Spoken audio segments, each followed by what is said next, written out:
Hi everybody, Cellini here with WorkFit Wellness Programs. I'd like to ask you to please subscribe to my channel, and if you like this at the end, please hit like. And I hope you learn and enjoy something here, and that you do like it as a result. So here we go. We're into the sixth now video on my natural healing series, and today's series is on natural medicine. There's going to be a little bit of overlap from some of my previous videos. Of course, I always like to run one into the other, and we're kind of going into East-West and experiential versus science. I always like to put the two worlds together, so we're going to do a lot of combining things and tie everything together from the previous videos as well. So I just want to get started. In the beginning, there was a cell. In the beginning, we were all one cell. We started as one cell, a zygote in our mother's womb. And then that cell split, 2, then split, 4, then 6, then 8, right on up. All right, 16, 32, exponentially, and it just kept going till we ended up with 100 trillion cells, human cells. That's a lot of cells for a human to have. Now, I did a previous video on the microbiome and talked so much about how that affects our total health, and modern medicine's really looking into that, how significant it is. Well, just to reiterate a little bit for the moment and tie that into that microbiome, which is really the basis of our immune system and the health of all systems of our body, modern medicine and science is showing us that now. That's 300 trillion cells in the microbiome, those microbes, which are germs. So we're outnumbered quite a bit here by germs. And so we look at previous science, and I mentioned here that science, modern science, is very reductionistic. They like to break everything down to the smallest level. We look at the study of the universe. They got down, they found the atom, and then they even found electrons, photons, protons that are even smaller than an atom. And when they thought only the atom exists, so I'm not saying reductionist system is bad, but it does has limitations in a focus, a limited view sometimes, and keep us from seeing the larger picture, which I always like to look at things holistically. You know my views on that. But we're going to tie both worlds together. Both are very, very significant.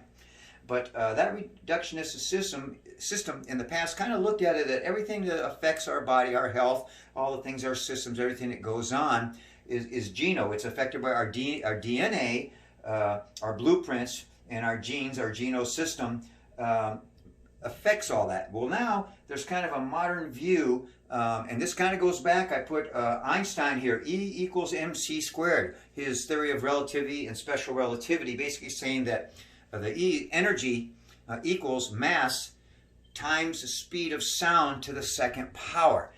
Speed of light, to this. I just did my video on sound, so that's still in my head. To the speed of light to the second power. And it relates everything to that, and with gravity. I want to get into those concepts of quantum physics. Very involved, very, very fascinating and interesting. You have never studied it, take a peek. But because of the modern quantum physics mechanics, or the modern belief, or not beliefs, but the laws that have been proven and that are dictating how we see our universe now, they're looking at that larger picture. So that's very, very significant in science and what's going on and how we approach things in the world today. But we're kind of looking at things in that quantum, that larger view, which started with the study of the smaller. Right? And by the way, if you look at an electron, you can't even see it under a microscope, but they know it's there. There's a gentleman who developed a scope long time ago and invented this, or not invented, discovered it. But that electron, fascinating, 10,000 times smaller than a hydrogen atom, which we used to think was the smallest thing in the universe, but 10,000 times smaller. I can't even really comprehend that in our view of the world. So we're going to come back over here again. That I'm looking at that as the micro versus the macro, and in quantum physics and studying those micro things, or a part versus a whole. Now, years ago, as a physical educator in human movement, which I love being a teacher in that area, there's been a big controversy in science, in the world of science, the part versus whole, but in the world of human movement, biomechanics, physical education, there's also that. So just take a basic skill, like if I'm going to teach a golf swing or a baseball throw, all right, as a teacher, do you break that, if you're teaching anything, think about this, do you break that down into the little parts? Okay, stand with your feet so far apart, okay, keep your knees bent a little bit, pelvic girdle centered, you tilt the body a little bit, keep the head at this level, you hold the club in a certain way. So sometimes I used to call it paralysis through analysis. Now, as you know, if you've watched my videos, I grew up in Asia. I've got a very experiential background in all of the martial arts, very highly developed that, mind, body, spirit endeavors, and cultivate myself that way. And basically, when I was in Republic of China learning, the teachers pretty much just said, here, this is what you do it, and let you feel it and let you grow and develop. I'm a strong advocate of the holistic system, because sometimes you get so many little things going on, you start thinking too much, you get paralysis through analysis. So different strokes for different folks, different views. But I kind of like that seeing the whole picture, looking at things holistically. And this is what the Eastern disciplines do, or these alternative medicine systems, which I'm going to talk about.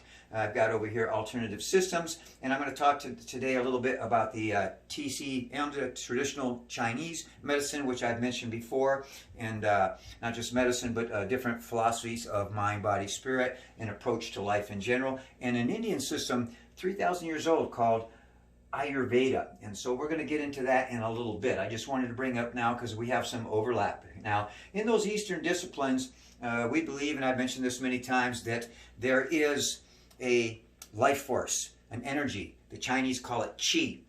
You've heard of qi kung. The Japanese call it ki. In the Hindi or in the yoga perspective, they call it prana. This is a vital force energy that flows through us and is believed to be in everything in the universe. Sometimes that seems a little esoteric to people who haven't studied ever in Western people opposed to Eastern disciplines, or Western disciplines, excuse me. It can seem a little esoteric when you think, oh wow, this is this energy you can't really see or measure, but it's in everything and it controls everything and it connects us and it's in everything in the universe. Well, what did Einstein say? E equals mc squared. And basically in his theories, he also he stated, verbalized, that energy is mass, and mass is energy, and everything in the universe is mass and energy. So that's science backing up the Eastern principle of qi and ki. So when you look at it from a scientific perspective, it's not so esoteric anymore. It's real. It's now measurable, intangible. So we want to keep that in mind. So in these alternative medicine systems, they look at balance in life. Now, we've talked about balance physiologically, scientifically in the Western world, and we call that homeostasis, a point where our body's in balance health-wise. And when it's in disbalance, when that yin and yang of the East is off, we have dysbiosis, or ill health and disease in the body. Obviously, we don't want that, so we want to look at. So what the Eastern systems basically say is that we have to bring the body's ki, chi, or energy back into balance, to have that homeostasis, to have the lack of illness and disease in our bodies. So a big difference between East and West is their approach to that, which we're going to talk about a little bit in depth in a moment. Excuse me. Again, just in general, the Eastern disciplines, mind, body, spirit, they do things that practice balance in daily life. Activities of the mind, the body, and the spirit, emphasizing breath. Okay, everything starts with breathing. All the Eastern disciplines. The first thing you do is learn to breathe. I've got a whole 5-part series on breathing. Check it out. The significance, how it affects your body. Just breathing properly takes you away from the sympathetic fight or flight, sympathetic nervous system, that fight or flight in an emergency, to the parasympathetic, calming, nurturing nervous system. Just breathing properly, slowing the breathing down takes you there. So the Eastern disciplines, they focus right away. They look at the breathing. They do meditative, all that, even all the physical activities, it's mind, body, spirit. It's all combined. There is no separation. So you start with the breath, back to simple processes and changing physiologically what's going on in your body. They're all done with a meditative state of focusing on the here and the now, being very present, working on awareness, self-awareness, and awareness of yourself in the universe, to cultivate yourself, self-cultivation through these very simplistic activities that are easy to do. You develop oneself. We're part of the universe, I mentioned that, and these activities allow you to feel that a little bit and to sense that very, very, very, very deeply. Everything is connected through chi and prana in the universe. And again, Einstein backed this up in the laws of physics. I just want to mention, and I'm trying to knock Western medicine or science, these are alternatives, and there are some limitations in problems of where we're at in modern medicine, Western versus Eastern approaches. But there's a very exciting, you can look and check this out, meta-medicine that's coming on. And basically they're kind of combining East and West, old and new, but the big thing there is they're integrating mind and body, very much so. Holistic approach to medicine, which is really a new thing for Western medicine, in modern day medicine. It's been talked about for a while, but now it's starting to formulate in actual practice. And they concentrate on prevention and curative processes, which is, I'm going to mention again, and of course that's what the Eastern disciplines do. So when we look at these alternative systems, again, I'm talking about the Ayurveda and Chinese medicine, but there's many, many different systems out there that go into these approaches. I'm going to look at those two particularly. So, and they're ancient. They're 2,000, 3,000 years old, these systems. So they're proven by years of practice. Now, anything that's been around that long, you have to respect it and realize there's something to that. That system has been around that long. A lot of knowledge, a lot of skill there in development. So the ancient versus the modern, okay? That reductionistic versus the holistic method. Break it down to the little part, or are we going to look at the whole person, the whole picture? I'm an advocate of the holistic. Not that we can't take moments and look at the small parts, but in general, we want to treat everybody holistically. Look at the total person, mind, body, spirit. And the differences there on approach are going to be treatment. Modern medicine pretty much is treating, all right? And the ancient systems used prevention and curative methods that were natural. So we're looking at 99% of diseases, modern diseases, the causes are unknown. Modern medicine doesn't know what causes them. So you got a question right there. If you don't know what's causing it, how can you treat it? And if you can't, then how are you going to cure it? So that's something to think about, right? Yep, outside versus inside. We kind of look at the body from the outside with modern medicine, right? And they're saying, okay, well, you got something in there going on, but we're going to approach it from the outside. Okay, we're going to give you a pill, we're going to give you medication, drugs which have side effects, or toxic poison to our body, right? Or a surgery, you're going to take something out of you from the outside. We're going to go in and take something out, remove something, cut something, change something permanently in your body. In a case of like cancer, radiation, which is a poison to your body, which kills cells. It's very hard to target specific cells. We are coming along in that area, and like I talked about in some of my recent videos, some of the new breakthroughs in natural healing methods, like even sound is doing that. I talked about that. If you haven't seen it, look at my last video on sound and music and how that's used to specifically target and kill cancer cells without harming the good cells. So very, very significant, these new alternative methods of medicine going on. Again, invasive versus non-invasive. That's a no-brainer right there. I choose the non-invasive. How about you? Again, drug, surgery, radiation versus breath, meditation, and inner movement, human movement. Just to mention, Nan says, probably everybody on the planet almost, I don't take even an aspirin, takes these non-steroid anti-inflammatory drugs.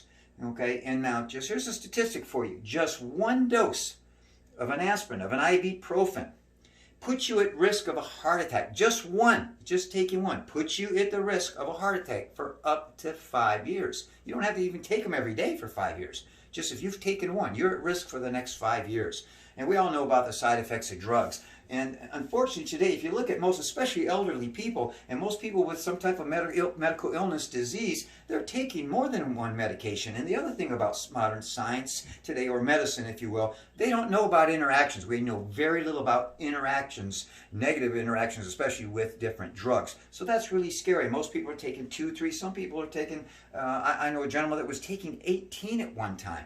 Ridiculous, and had all kinds of problems, and so of course they had to cut all those back. And then here's another little statistic for you. When people take one, when they have to take one pill daily, then they forget and they get doing things, and so about 27% level they don't take it. When they have 2 pills, two pills to take, it goes to 44%, right? Forget. And when it goes to 3, it's as high as 78%. So anyway, a lot of negative stuff going on there. I don't want to dwell on that, but that's the facts. Okay, so again, treatment versus curative processes or healing. That's a big difference between these alternative systems of medicine and what we're doing today.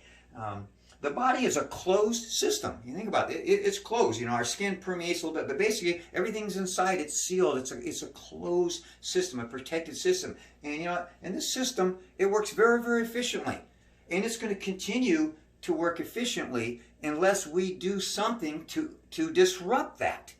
So if you put bad food in your body, all right, look at our environment, look at our lifestyles, inactivity. You put toxins, poisons into your systems, foods that are hurting that microbiome. That microbiome is going to stay perfect unless you do something to interrupt it. Your heart's going to be okay unless you get stressed or you do something that's going to interrupt that closed system. So it's kind of think about like your car.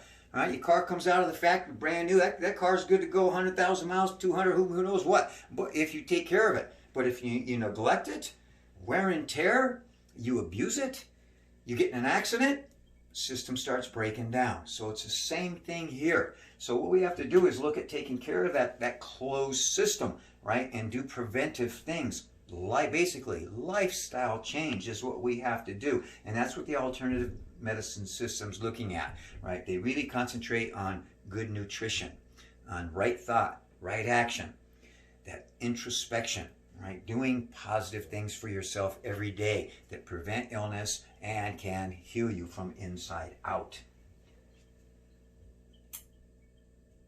Excuse me. Okay, so here we go. So food, stress, environment, all these are toxins. 2% of medical cases, 2% are only from trauma, like a car accident or some type of other accident that occurs. 2% only. So that should be, in my opinion, and then in that case, okay, hey, you got in an act, boom, your knee has to have a surgery. You have a bone broken, right? We know the body's not going to completely can heal, but if it's a compound fracture, you got to have a surgery. So there's times when, of course, the present medical system is going to work for you, but that's really acute trauma. 2% of the times, right? The rest of the time, you should be able to get away from this invasive procedures, right? Again, prevention and concentrate on curative practices. I want to talk about a system, excuse me for a moment. Yeah, modern medicine is searching, it's still searching, has a lot of questions, it's searching for answers to these problems, which is great. That's modern science. But my point is that the answer to a lot of these questions has been around for thousands of years in these ancient systems. Fortunately, modern medicine, Western science is starting to go that way. So there is hope for us. And I want to mention this system from India that's been around for 3,000 years. Ayurveda, excuse me, been around 3,000 years from India. It has the mind-body practices, all the things I've talked about here on alternative medicine. That ancient method really concentrated on herbal formulas, remedies, and cures for illness and disease. So it was preventive, and it treated and looked for curative processes through using these herbal remedies, formulas, and so forth. Now, there's a modern company, and I just want to make my disclaimer right now. I'm not associated with this company. I don't have anything to do with them financially. I rarely advocate any kind of product because I don't want to associate that with my professionalism and get mixed up with selling. But what I'm going to say is just, I want you to take a look at this. I've studied these guys in depth, and I'm going to just mention right now that there's a Discovery channel. You can go to YouTube video, Inside Out, the Science of Ayurveda. And we'll go into and show you in detail some of the things I'm going to tell you real briefly right now. But this company, Dabur, D-A-B-U-R, it combines the old world methodology, the 3,000-year-old proven system and their approach to medicine. And they take modern science, they produce Ayurveda products. And if you go see this video, you will be amazed. I wish that all the companies producing food or any kind of products that we ingest in our body or put on our skin we're regulating and doing the science that this company does to produce their products. They sold me in a heartbeat just by watching this one video. And they have many, many products out there. You can go online and just look up a Dabur, and you'll see they have some really fantastic products out there. But they're incorporating old world with modern science, producing these modern formulas. They're using state-of-the-art science and technology. They have amazing laboratories.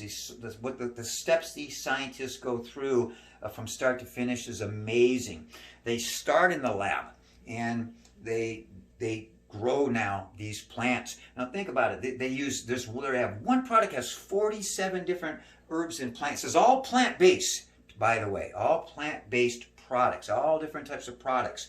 But there was one particular product that was in the way up 12,000 feet up in the Himalayas. Well, you can imagine now modern day, and now that they're producing in large volume, they're going to run out. It's hard to go get it. So basically what they're doing is they are cultivating and producing all of these plants and herbs. They have their own specialized greenhouses with controlled environments with scientists there, but they start in the lab, and they start these in petri dishes, and then they take them and they put them in the greenhouses, cultivate them. They bring them back to the lab. They do extensive testing on the chemistry of these products, of these herbs, of these plant-based substances, to make sure that they're pure. They want to know exactly how much is going in. They control that. Very, very, very, very detailed. They do random spot checks on the lines and during the production of these to make sure